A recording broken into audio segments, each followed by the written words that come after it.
যেতিয়া মুনকিৰ আৰু নাকিৰে প্ৰশ্ন কৰে আৰু সেই প্ৰশ্নৰ উত্তৰ বান্দাই সঠিককৈ দিব নোৱাৰে, তাক চাৰিজন ভাইয়ে তোমাক কান্ধত কৰি লৈ যাব, এন্ধাৰী কবৰত অকলে থৈ আহিব, এন্ধাৰী কবৰত অকলে থৈ আহিব, সিদিনা বান্দা তোমাৰ সাৰথি কেও নহব, সিদিনা বান্দা তোমাৰ সাৰথি কেও নহব, এদিন নহয় এদিন যাবতো লাগিব, মায়া মোহৰ দুনিয়া এৰিবই লাগিব।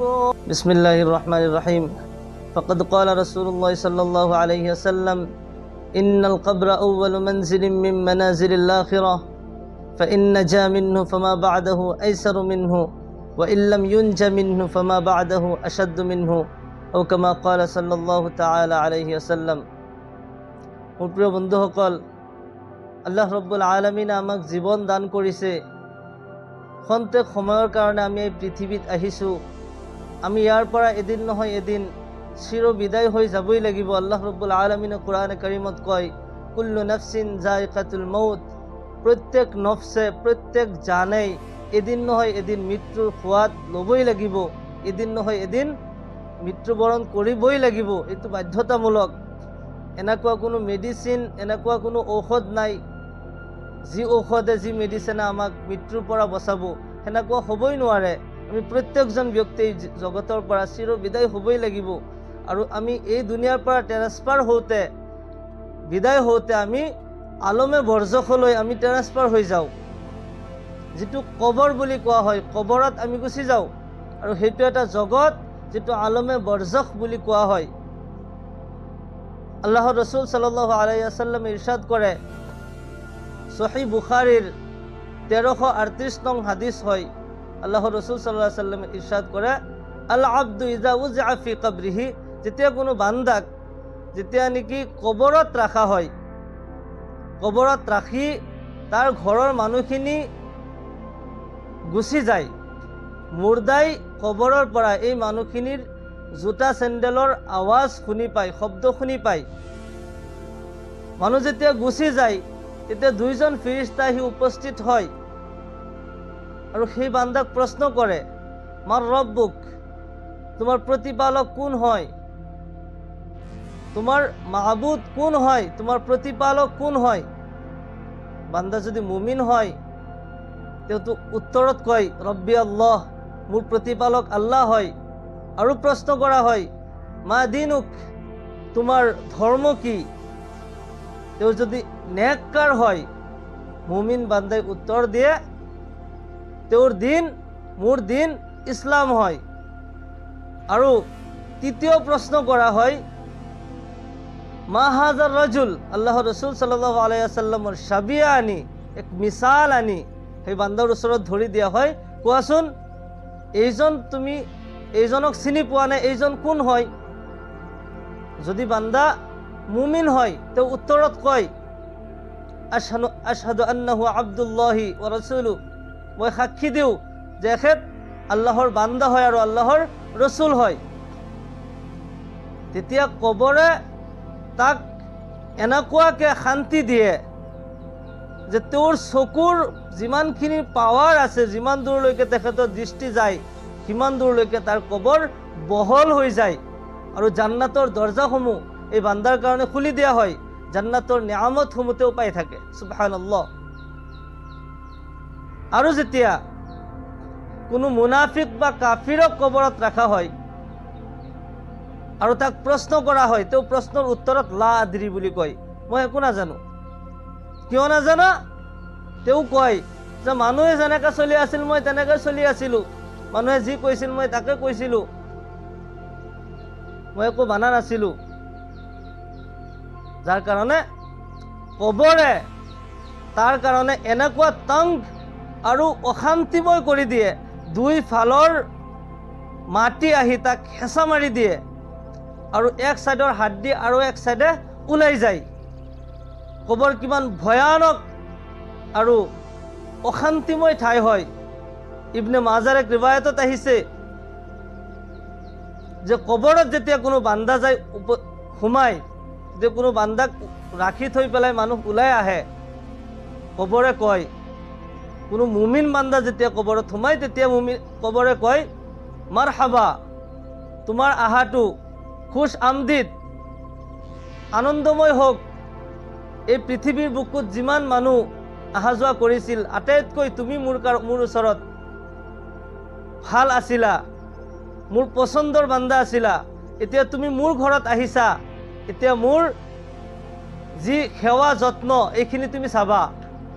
এই বুলি কৈ কবৰ এটাক নিজৰ তাৰ চকুৰ যিমানখিনি দৃষ্টি যায় সিমানখিনিলৈ কবৰ বহল হৈ যায়। আৰু যেতিয়া কোনো মুনাফিক, কোনো কাফিৰে কবৰত গৈ সোমাই, কবৰে কয়, পৃথিৱীত যিমান মানুহ মোৰ বুকুদি খোজ কাঢ়িছিল আটাইতকৈ বেয়া তুমি আছিলা, এতিয়া তুমি মোৰ ঘৰত আহিছা আৰু মোৰ সেই আকস্মিক আৰু আচৰিত চেহেৰাটো তুমি চাবা। মই কিমান ভয়ানক ঠাই হয় তুমি নাজানা, মই অন্ধকাৰৰ ঘৰ হয়, মই পোকা মাকৰৰ ঘৰ হয়, সাপ বিচ্ছুৰ ঘৰ হয়। এতিয়া তুমি মোৰ বুকুত আহিছাতো, এতিয়া এনেকুৱাকৈ লোহাৰ হাথুৰা দি এনেকুৱাকৈ তাক আঘাত কৰা হয়, যি আঘাতৰ শব্দত তেওঁ এনেকুৱাকৈ চিঞৰে, এনেকুৱা ভয়ানক আৰু আচৰিত ধৰণে তেওঁ চিঞৰি কান্দে যে কুল কাইনাতত তাৰ আৱাজ গুঞ্জৰি উঠে। মানুহ আৰু জিন্নাতৰ বাহিৰে সকলো মখলুকে তাৰ এই কান্দাৰ আৰু চিঞৰাৰ শব্দ শুনি পায়। বহুত শ্বাইৰসকলে কয়, কবৰত প্ৰথম ৰাতি শুনা মুমিন ভাই, নাজানো কাৰ নচিবে কি লিখিলে আল্লাই, ভাবিলে নয়ন ভৰি চকু লুবই যায়। হে মোৰ বন্ধুসকল, আমি কবৰত যাবই লাগিব।